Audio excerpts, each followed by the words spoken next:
5-ൽ നിലനിൽക്കുകയാണ്. 90 കഴിഞ്ഞു. അല്ല ആര്യ, വി ഡി സതീശൻ എവിടെ? 100+ പറഞ്ഞ വി ഡി സതീശൻ കാണിക്കാനുള്ള സമയമായി. 91 തിരുവനന്തപുരത്തുണ്ട്.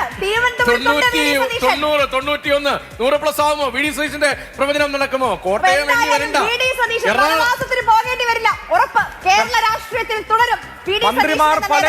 മന്ത്രിമാർ പലരും പക്ഷേ വനവാസത്തിന് പോകേണ്ടി വരും.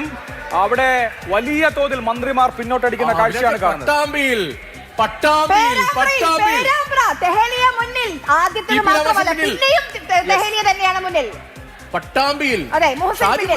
ഷൊർണൂരിൽ UDF ലീഡ് ഉയർത്തുന്നു. ഒരിക്കലും നടക്കുമെന്ന് വിചാരിച്ച കാര്യമല്ല. ഷൊർണൂരിലും ഒറ്റപ്പാലത്തും UDF ലീഡ് ഉയർത്തുന്നു എന്നുള്ളത് ഒരു വലിയ UDF തരംഗത്തിന്റെ പ്രിയപ്പെട്ട പ്രേക്ഷകരെ, വിജയിക്കും ഉറപ്പിച്ച പി പ്രസാദ്, മന്ത്രി പി പ്രസാദ് ചേർത്തലയിൽ പിന്നിലാണ് കേട്ടോ. ചേർത്തലയിൽ പിന്നിലാണ്. ഇതിന് മുന്നിലേക്ക് വരുമായിരിക്കാം. കുറച്ച് ഇടത് കോട്ടയാണ്, ആലപ്പുഴയാണ്, വരുമായിരിക്കാം. പക്ഷേ ഇപ്പോൾ പിന്നിലാണ് പി പ്രസാദ്. മന്ത്രി പിന്നിലാകുന്നു. മന്ത്രിമാരുടെ നീണ്ട നിരയാണ്. തോൽക്കും, ആരാദ്യം തോൽക്കും എന്ന നിലയിൽ ക്യൂ നിൽക്കുകയാണ് കേട്ടോ. പി പ്രസാദ് പിന്നിലാണ്. ഒരൊറ്റ KN ബാലഗോപാലും K രാജനും മാത്രമാണ് ലീഡ് ചെയ്യുന്ന മന്ത്രിമാർ. പിണറായി വിജയൻ, രഘുനാഥ് നാരായണൻ. രഘു പറയൂ, പി പ്രസാദ് എന്താണ് സ്ഥിതി?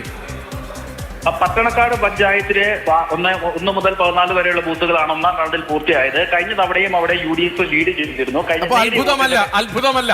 ഇല്ല. കാരണം എന്താ വെച്ചാൽ സ്വാഭാവികമായിട്ട് തന്നെ UDF അവിടെ ഒരു വലിയ 1000 വോട്ടിന്റെ ഭൂരിപക്ഷം പ്രതീക്ഷിച്ചിരുന്ന സ്ഥലമാണ്. പക്ഷെ 1000 വോട്ടിന്റെ ഭൂരിപക്ഷം കിട്ടിയിട്ടില്ല. 500-ൽ താഴെയേ ഉള്ളൂ.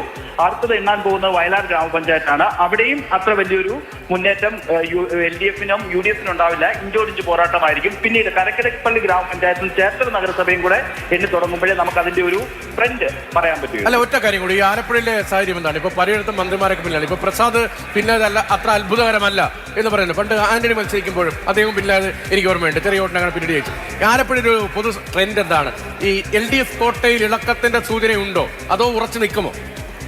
നമുക്ക് ആദ്യ ട്രെൻഡിൽ അങ്ങനെ പറയാൻ വേണ്ടി സാധിക്കില്ല. കാരണം ഇപ്പോൾ LDF ഉറപ്പിച്ച 2 മണ്ഡലങ്ങളിൽ ഒന്നാണ് ചേർത്തലയും മാവേലിക്കരയും. ഈ 2 സ്ഥലങ്ങളും നിലവിൽ ആദ്യഘട്ടത്തിൽ UDF ആണ് ലീഡ് ചെയ്യുന്നത്. അപ്പോൾ നമുക്കൊരു അടുത്ത റൗണ്ട് കൂടെ പൂർത്തിയായതിനു ശേഷം മാത്രമേ ഈ ഇടതുകോട്ട കംപ്ലീറ്റ് ഇളക്കിക്കൊണ്ടാണോ ഈ UDF ആലപ്പുഴയിൽ അവരുടെ ഒരു വിജയം ആഘോഷിക്കാൻ പോകുന്നതെന്ന് പറയാൻ വേണ്ടി സാധിക്കും. ട്രെൻഡ് വളരെ വ്യക്തമാണ്. വടക്കാഞ്ചേരിയിൽ 92ലേക്ക് UDF എത്തുകയാണ്. 44 അത് ND ആണ് പോയത്. 5-ൽ നിന്ന് 4ലേക്ക് LDF താഴ്ന്നു. 92 UDF. അതിൽ നമ്മൾ കാണേണ്ടത് ഈ വലിയ തരംഗത്തിലും വടക്കാഞ്ചേരിയിൽ 4 റൗണ്ട് പൂർത്തിയായപ്പോൾ സേവ്യർ ചിറ്റിലപ്പള്ളി പിടിച്ചു നിൽക്കുന്നു. 2223 വോട്ടുകൾക്ക് സേവ്യർ ചിറ്റിലപ്പള്ളി വടക്കാഞ്ചേരി ലീഡ് ചെയ്യാണ്.